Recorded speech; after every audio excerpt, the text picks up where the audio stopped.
Well, Fela Durotoye is not a new name, especially when you're talking about leadership. But he's new to politics. He said he's, entered in the nation's top job. So a lot of people have said and rumored online. I have him here with me in the studio. Thank you so much, Mr. Fela Durotoye, and Happy New Year to you. Happy New Year to you, and may I quickly express my deepest condolences to the families of those who have been bereaved by the terrible acts of violence all across our nation.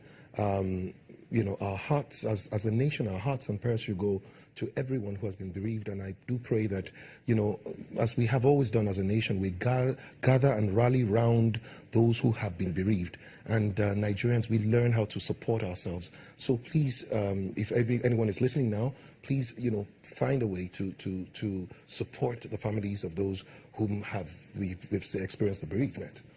Let's start the conversation tonight, because I know one thing, your forte is leadership training, and you're one person I've heard speak about what this nation needs to move to the next level. What exactly is the problem of this country? A lot of places that I've traveled to, you hear how much potential this nation has in mining, in oil, and nations that do not even have up to the capacity of what we have as a nation are thriving. What exactly do you think is a problem in this country? Well, let me quickly say that, nobody anywhere in the world, like you said, has ever doubted the potential of Nigeria, especially as a nation. We're a blessed country. We're a blessed country. We're blessed in natural resources, but more importantly, in human resources. We are the largest black nation in the world. And then combined with the fact that we are actually, if you look at the map of the world, Nigeria literally is right in the center of the nexus of world trade. So if you really look at it, we should be not only and do we have the capacity to be able to maximize our mining and other resources, but then we should be the logistics and production base for the world. But we have not yet seen that potential manifest.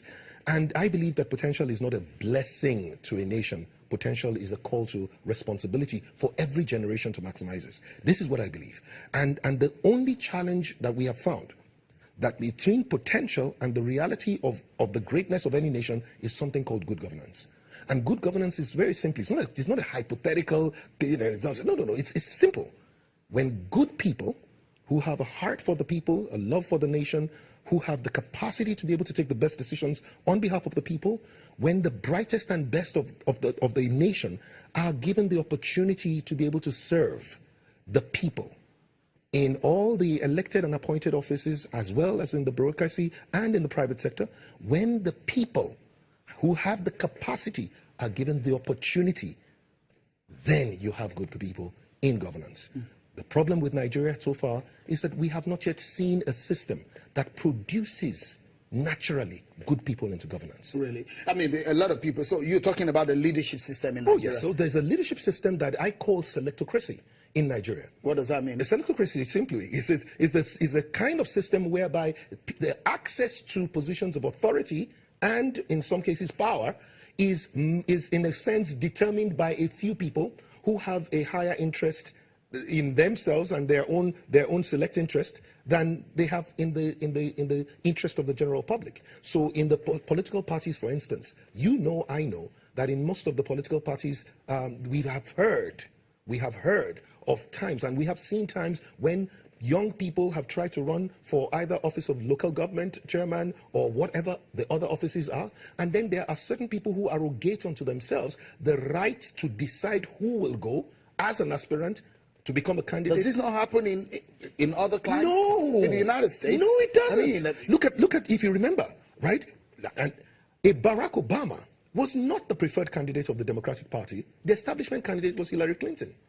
Remember that? Mm-hmm. Remember that Donald Trump was not the preferred candidate. And you mentioned that at the beginning of this show, right? The preferred candidates were Jeb Bush, Ted Cruz, and all of these guys. But there was no Baba Oke or Baba Saleh, no godfather anywhere who had the right to tell one person, step down.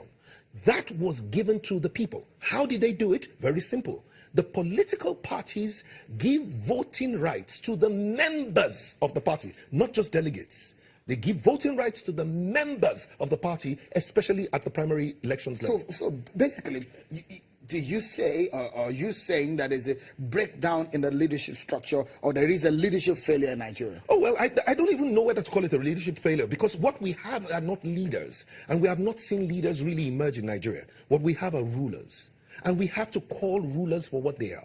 Rulers are people who typically lord over others, believing that they are better than others, believing that they know and others don't, believing that they have certain powers that the others don't have. And typically, rulers, not leaders, tend to be able to suppress and depress the desires of people, the capacity to be able to aspire for anything and to be able to try. All right. So let us be clear, Seun.